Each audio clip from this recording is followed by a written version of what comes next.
What if parts of your journey in medicine, including setbacks, are actually what shape you to be the doctor you're supposed to be? My journey from pre-med to medical school to eventually matching in my dream specialty of psychiatry was not linear, to say the least. Multiple exam failures, health conditions, and a leave of absence are just the tip of the iceberg for the struggles I faced matching.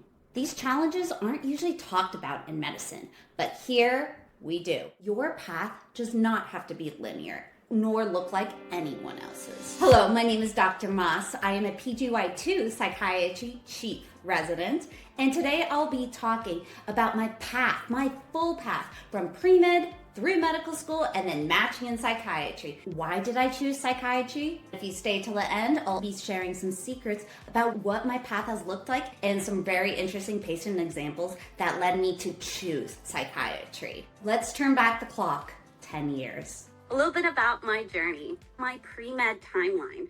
So I grew up, born and raised in Boulder, Colorado. So I chose to go to University of Colorado for undergrad. At first, I knew I wanted to do pre-med. So the pre-med major was the integrative physiology. So I did that for the first semester, and then I did an elective in psychiatry. And I really just fell in love with it. I was just thinking, the DSM-4 had just come out. I have all the DSM books from the past couple generations in my workroom. So that really I think that was the first time psych really caught my attention. I ended up realizing I'm going to change my major. With psychology, I don't know what that will do with going to medical school, but we will see. At that point, I also did my chemistry. My second year is when I did my OChem. Third year is when I then did physics. That's when I then became the resident advisor. I was a resident advisor to pay for the housing. I got my EMT certificate. It was an advanced EMT, so like on weekends and during the summer, I used my EMT to start volunteering in community health fairs. So ended up doing healthcare volunteering, like getting people's blood pressure, taking out blood. I speak Spanish, so I love doing the health fairs because I got to go out there and really connect people with healthcare who did not have that opportunity normally. And then I started doing more volunteer work. And after a couple times that I volunteered, I ended up becoming one of the leaders, like running the lab at some fairs. And then eventually I even started running the actual huge health fairs. I became one of the medical coordinators. That was my huge volunteer job that I did throughout undergrad. So I really fell in love with doing that. I had to work during college. So ended up doing EMT because I was like, okay, this is what I heard you're supposed to do. There's supposed to be jobs. So that was my goal.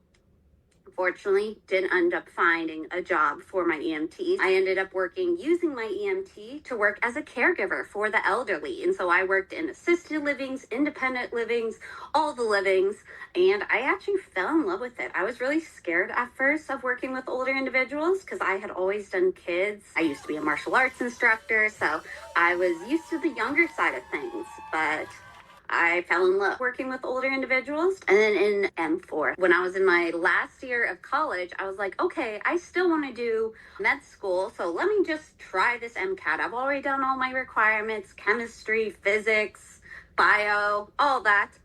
And then I failed.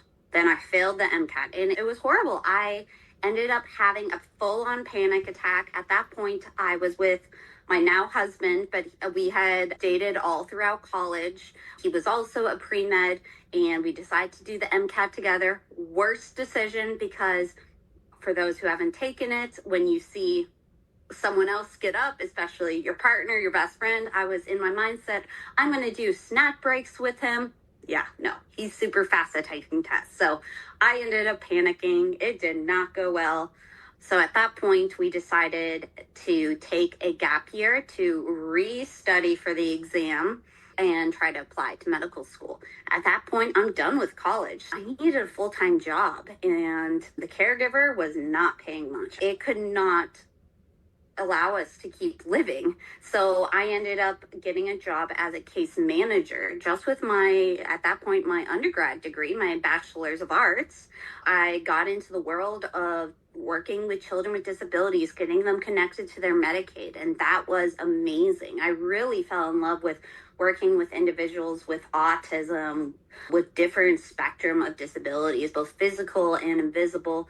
I think that must have been the first time I really got open to the disabilities. And then I applied to medical school. And I was just thinking today when I was like, oh my goodness, I'm talking to FAU. I actually interviewed for medical school at FAU. Both my husband and I did. I thought that was really funny. One of the medical schools we went to when we interviewed, because my husband and I, we got married at that gap year. We both applied to medical school, and there's no couples match like there is for residency. So we ended up just applying to all the major cities and all the schools in the cities, because I had a lower MCAT score. I think I did a 505. I did all the DO schools and all the MD schools that were in the big cities. And we actually had the opportunity to get into multiple MD schools. We were very lucky. So we had the opportunity to choose between Florida, Pennsylvania, and Chicago. And we chose Chicago because it was the most similar to Colorado. And we're very glad we did. Going into my medical school, we moved from Colorado to Chicago. We both went to Rush University Medical School in Chicago. And M1 year went okay. It was very difficult to adapt. It was a very different way to study. It was hard being in a completely new city. We were in definitely a difficult part of town, very low income. So it was definitely a huge struggle. And then March is when COVID hit. We went virtual, and at that point, we actually were volunteering. Right before COVID hit, we were leaders for a homeless shelter. So there was a clinic connected to the homeless shelter, and we were leaders for that clinic. So then when the week of COVID, when they shut down, they also shut down the health clinic. And that really bothered my husband and I, because we were like, where are they going to get their medications? Especially at this point in COVID, we knew that they were the most at risk for COVID.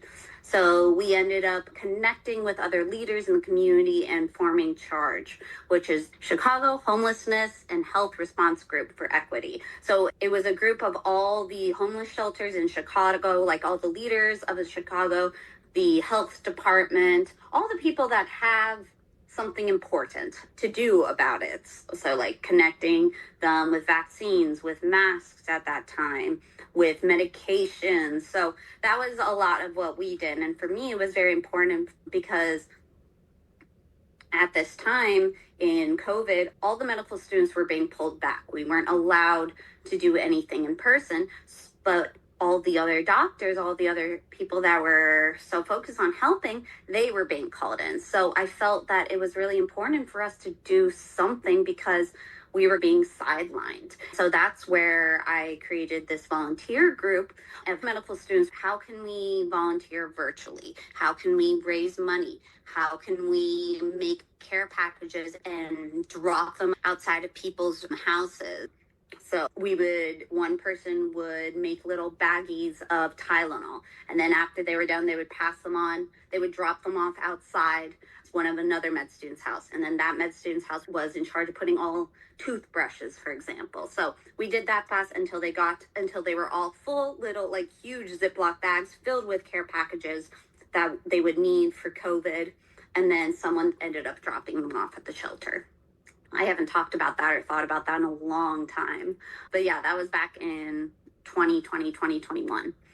And then that was also during second year. So at that time, that is also when I eventually got diagnosed with mental and physical health conditions, got diagnosed with anxiety disorder. I got diagnosed with PTSD because of my childhood trauma. All this stuff that I didn't really have the diagnosed opportunity. I had now the opportunity. I was learning stuff in books. I was like, wait a minute, this sounds like something I have.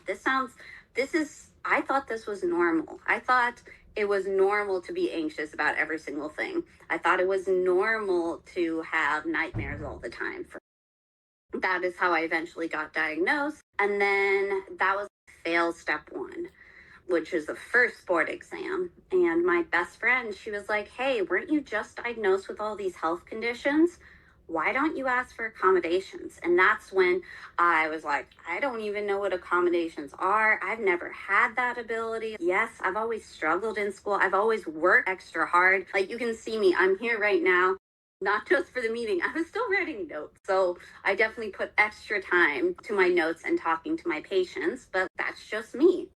But going back to USMLE. So anyway, I applied for USMLE accommodations. I was given extra breaks because I was also diagnosed with endometriosis and interstitial cystitis. So I could not go to the bathroom in the less than 10 minutes that they give you for a break, which is also the less than 10 minutes they give you for the MCAT breaks. That was definitely really helpful to take care of my needs, to take anti-anxiety medication, to take deep breaths and work on that. Now I'm thinking during all this time, I'm also supposed to be studying for my exam. Some point at this, I forgot that I had to take leave of absence. So I was pushed into leave of absence to study for this exam.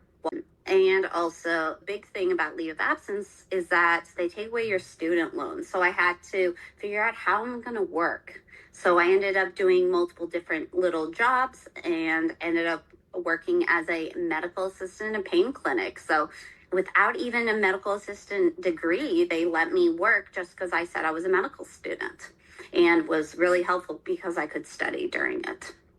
Another thing that I got because I'm also very interested in mental health and trauma, I ended up getting a certificate in somatic trauma therapy. So online, I had been watching virtual lectures on trauma therapy, and this opportunity came up to actually get a certificate. So that was a great opportunity, and that actually was definitely part of my journey of going to psychiatry.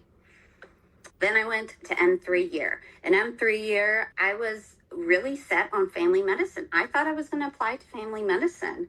I liked all patients, all from babies to adults. I liked sitting and talking with patients. But what I noticed is I wasn't able to just sit for a significant time about what my patient needed. It was more on check marks of, oh, they need to get this preventative, they need to get this meds, oh yeah, and you need to do this in less than 10 minutes. Versus psychiatry, especially when we talk about inpatients, where I am right now, I can sit and talk with my patients for 30 minutes, an hour. There was definitely more flexibility and encouragement to just talk to what the patients needed. Very patient-centered. And then an outpatient, same thing. They were 30 minutes in an hour-long appointment, and it was all based on what the patient needed in the moment. So that's when I really started to be really interested in psychiatry and be like, okay, what is this? And then in every single rotation, from pediatrics to surgery even, I was finding patients that had mental health conditions. So you ask, why surgery? Transplant surgery. I was doing a transplant surgery rotation. Who are the ones receiving livers? A lot of the time, it's individuals who had struggled with alcohol addiction. So that was a huge patient population that I was really interested in at that. I also worked when I was on inpatient child. I found some patients that had something called PNES, which is psychogenic non-epileptic seizures. So that is also a psychiatric condition, psychiatric and neurological condition. So in every single rotation, I just kept falling in love with patients that were very much psychological based. And then M4 year, that's where I decided, because of the quote red flags when we're thinking about failure of step, leave of absence, health conditions, you could say that. And to just add something to the mix, my husband, he had to go on to a year ahead of me. So he was now an intern in neurology.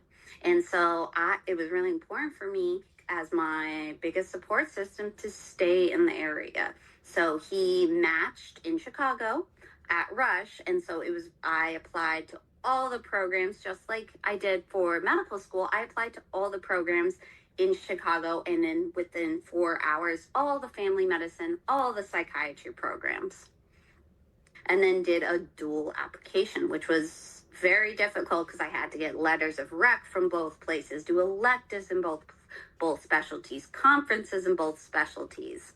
And then lastly, something that I started during that year was I had before started writing about my experience. I learned that was an emotional thing through my journey of struggle.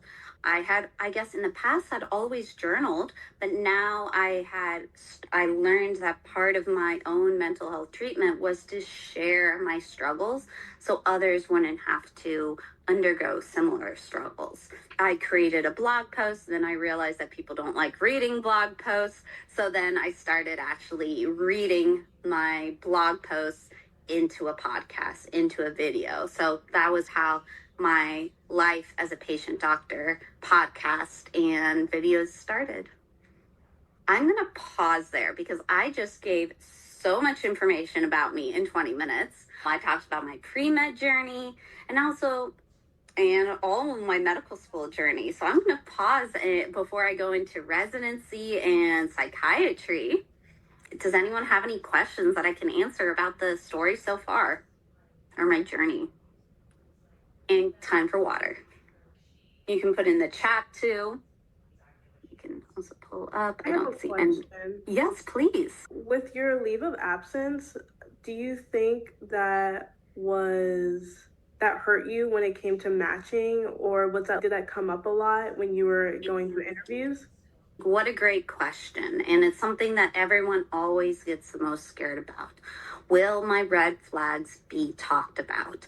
And the thing is, when people are the ones that are interviewing, and I even help interview right now for both people that are applying to medical school and people that are applying to residency, usually all we get is your personal statement. So if you don't include what your red flags or your biggest struggles, like a gap year, like a leave of absence, like an academic failure, there's no way that we'll know about it. And so that's what I did for my own personal statement. I didn't include it because that wasn't part of the things that I'm proud about and the reason I want to go into psychiatry. Same thing when I was applying to medical school. My gap year was just a thing that happened. It wasn't the reason that I am who I am, so I didn't include it and they didn't ask. Now, the people who are more likely to ask and who did ask is people like the program director that have my full application, or if it was admin for applying to med school, they see it. And usually when they ask tell me about it, or what challenges did you experience, or what did you learn, or how will that experience help you? For me, I wrote actually a lot in my activities section that I worked in the pain clinic and how that taught me how much individuals with chronic pain suffer. I did another activity on my somatic trauma therapy and how that really opened my eyes of the type of therapy and the type of treatment I want to do. So if they asked, I was prepared to talk about it in a way that shined my strengths and what I grew about it and how I was going to be a better doctor or psychiatrist or family medicine doctor, because I was interviewing for them too. So I hope that answered your question, because it's definitely something everyone asks about. Yes, it did. We have one question in the chat. Yeah, what can you read it? Because I saw it blink up. Was there a turning point that let you knew immediately you should be doing psychiatry? I think in psychiatry, like actually going to inpatient psychiatry. And there was actually a specific patient even that I wrote a blog post about that was catatonic. She was a law student. So just like me in med school, but a law student. She had failed an exam and that led her to become catatonic, where she wasn't eating, she wasn't talking, she wasn't moving. She was just stuck. And I saw her at that point, and I just couldn't believe that. At that point, I had never even heard of catatonia. And then they ended up doing ECT on her. And I write in that blog post of at first of how scared I was of ECT because I didn't know anything about it. The only thing about ECT I had known is from those horrible videos that they make of like social media, not social, of like how people are having the full seizures, and then going to the rotation in my psychiatry where I got to help doing this ECT, and I realized, oh, this is not a big deal at all. We put them to sleep. They're in surgery. We have an anesthesiologist that just puts them to sleep. And then I even helped put the ECT of putting it, and it induces a seizure, but we don't even see the seizure. And I actually just talked with a patient today about it. It's like a hard reset. Just like we put when someone's heart stops, we have to put and shock their heart back awake. That's exactly what we're doing before the brain. We're shocking the brain to have a hard reset. And the reason I bring that up is because I saw that girl go from not being able to talk or eat, completely depressed, to slowly over many treatments come back to literal life. And talking with her about I just seeing how she changed and she literally came back to life in front of me over those weeks of treatment. And I remember the very last day that she was going back to law school even. And I think I connected with that because it was right after I had failed step one, and not right after, but within the past year. And I remembered, and I even told her, I'm like, I failed step one too, or like my equivalent to your law degree. And I remember how depressed and suicidal I was too. And so being able to have that connection with my patient and letting her know she wasn't alone, that I think was the moment that I realized that this is my passion and this is where I'm supposed to be. So that was a very long-winded answer. Any other questions? In terms of step two, anything you felt you did differently? Oh, good question that someone asked. Okay, so for step two, the biggest difference is I'm in clinicals. We're in clinicals. So we're actively learning about patients. We're learning about medications. We're learning this is what a heart attack looks like. This is what depression looks like. This is what kidney failure looks like. And then at the end of every single clerkship, you do an exam. So you do a mini step two, but just on, if you're in surgery rotation, you do it on surgery. When you're in OB-GYN, you just do it on OB-GYN. So I was doing a mini exam at the end of every single month rotation, or sometimes 2 months rotation. So because of that, I was spending a full year studying for that exam versus step one, we're only given 6 to 8 weeks. And having that ability to study, to practice on step two is also where I got more accommodations. I think I was able at that point to not just ask for break time, but actually increase to, I think I got 1.25. So I noticed that I was always the last, because it's usually 40 questions in an hour.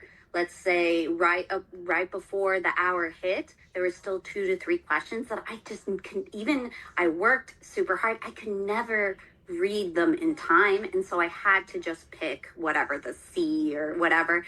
And so by articulating that in my accommodations application, saying, I'm seeing psychologists, I'm seeing my doctors, I'm working super hard, and my school has now given me that sort of accommodations. They were able to give me accommodations. So that was a huge thing of how I was able to not just pass, but do pretty well on step two. I think I had 229. So let that be, just because you fail step one or MCAT doesn't mean that you won't do well. You just need the supports that are best for you. What else? What other questions? Now I can go to psychiatry. Talk about what did you do for yourself? Oh, what is that? To prevent burnout. Oh, I hit burnout so many times. There was no prevention of burnout.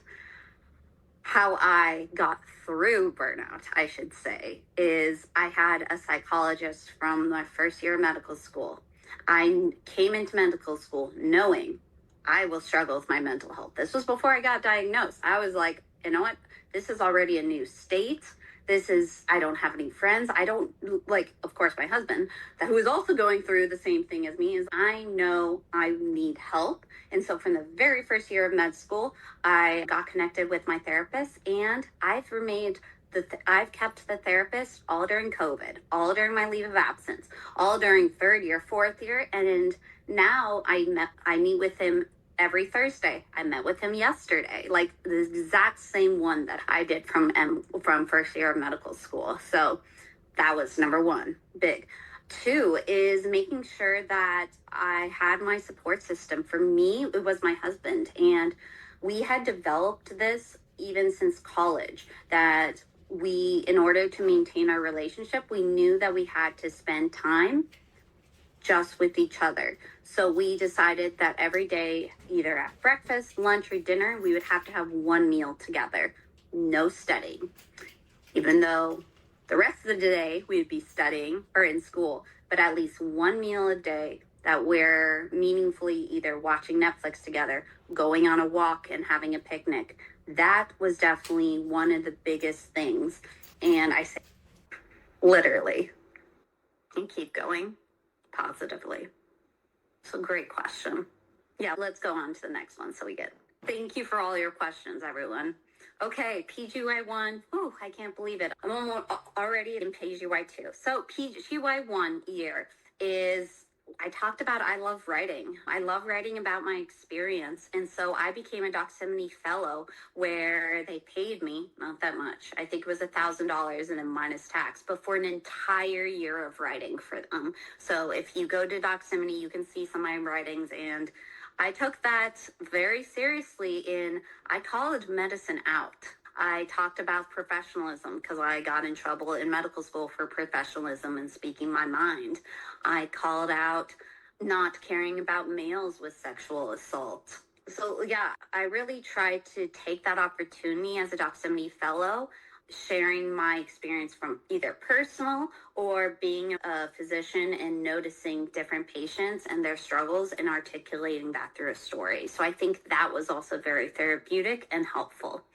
Let's see. I started a mental health research group because I noticed that a lot of the time when I was in medical school, it was really hard to find research, even in undergrad. And so I developed a mental health research group with medical students, where whenever I have an interesting patient, like I have a patient right now who has dissociative identity disorder, also called multiple personality disorder. So they're going to be helping me write a case report on it. We've done multiple case reports on different unique patients. We've done a survey on leave of absence. We created a workbook for group therapy. So last year, we took some of my things and we created a group therapy curriculum, and I actually used this to do group therapy on my units. I loved doing that. And then so psychiatry, the first year, it's like half the year is doing like medicine things, half is psych. So I got to do inpatient psych, substance use psych. What else was that? Yeah, those were the two main ones, because it's all inpatient when you're first and second year. So that's what I did. And then I also took step 3, and like always, I failed it. But thankfully, it was a whole difference by not doing well in residency, because since I was already in residency, they didn't care. And as I started sharing, as I've noticed before, by me being vulnerable myself and sharing, other people started sharing too. And I got to speak to so many people in my program and across the country that have failed their step exams. And particularly step 3, if you're not in a internal medicine residency, it's really hard to pass step 3 because it's fully all based on medications for medicine. So a lot of times Surgery residents struggle with it, psychiatry residents, optho residents, derm, like anything that's not just internal medicine, we struggle. So yeah, ended up retaking it and passing it later this year as a second year resident. And then I forgot to talk about call shifts. I actually did a call shift last Friday, where I did like a life in psychiatry call shift for another pre-med group. And so I need to put the videos all together. But usually I have an 8-hour shift like I am right now on inpatient. And then at 4 o'clock, I get the pager. And then I'm the only psychiatry doctor on the entire base. I'm at a Navy base, and it's huge. And this is a huge hospital. So like whenever there are people that come to the emergency room, I get paged and have to see them. Whenever there's a psych crisis of any patient who is having psychosis or physically hurting themselves or others, I get a psych crisis. If they're maybe delusional or on the medicine floor, maybe they're delirious because of an infection, that would be delirium. But maybe if they have dementia or Alzheimer's or Parkinson's, so that's patients. So that lasts, I have the pager from 4 p.m. all the way till 8 a.m. Thankfully, I am in a very lucky program where usually I get to sleep around midnight, from probably midnight to 6 a.m. I choose, because of my own health, I value sleep. We talked about burnout. That's how I prevent burnout. I just do my notes in the next morning. Some residents, even when they get a lot of patients, they still stay up till 3 a.m. and then they don't sleep. For me, it's important for me to sleep for even if it's a couple hours and then wake up before I have to give the pager at 8 a.m. And thankfully, I go to a program where I was very upfront with my disabilities and my needs, and they didn't have a problem with it. My program director didn't have a problem with it, and that's why also I'm a wellness chief, because I very much educate and advocate for our residents of no matter what your needs, and you should ask for them and you should receive them, because that is literally required by law if it's a disability. Or half our residents are Muslims, so like right now they are fasting, so we're covering all their call shifts during that way. They don't have to be on call while fasting. So it's very collaborative and important. And I don't know if that's just because we're psychiatry residents, we care about each other, and we're just in a good program. But anyway, those are my 16-hour call shifts, which are really 24 hours from 8 a.m. to 8 a.m. Or I prefer not to do them, but we can do full 24 hours on call on weekend. I, again, choose not to and choose to do just 2 12-hour shifts. So on Saturday, I have a 12-hour shift, 8 a.m. to 8 p.m. But yeah, that was that. So the call shifts are first year and second year. Second year gets way more exciting. I was at Elgin, which is the forensics unit. So I really got to challenge myself with individuals who have murdering someone been deemed by the law, saying that they are legally insane. So it's usually schizophrenia or schizoaffective disorder. And we have to get them fit to go to trial. So that was really fun. Learned a lot. Also on geriatrics, which pulled in my caregiver memories. I felt like I was back, but now being the doctor, I was literally meeting my dream from being a pre-med caregiver of one day I could be a doctor that rotates at my facility. Now that was me a couple months ago. And then for third year, now I'm going to go all outpatient. So I'll have my patients for 30 minutes and 1-hour visits. I'll be doing psychotherapy with them. I'll be doing medications with them. And then I'll be fast tracking, applying to child and adolescent psychiatry, because I really loved being a caregiver for disabilities. And that's a lot what they do in child and adolescent, is working with kids with autism and disabilities. And I feel like that's where we need a lot more support. It's what I've been doing, is helping individuals apply for accommodations for their schools, for their USMLE, for their MCATs. And that's just me being a resident. I can't wait till I'm an actual physician and I can be writing the letters instead of just helping them with their letters. So those are my thoughts for the future. Any questions on psychiatry, what my psychiatry residency looks like?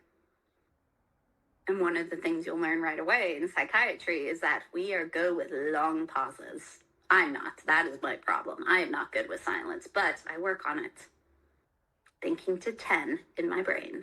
We can move ahead. That way we can actually get to what does it look like if you're shadowing or working on psychiatry.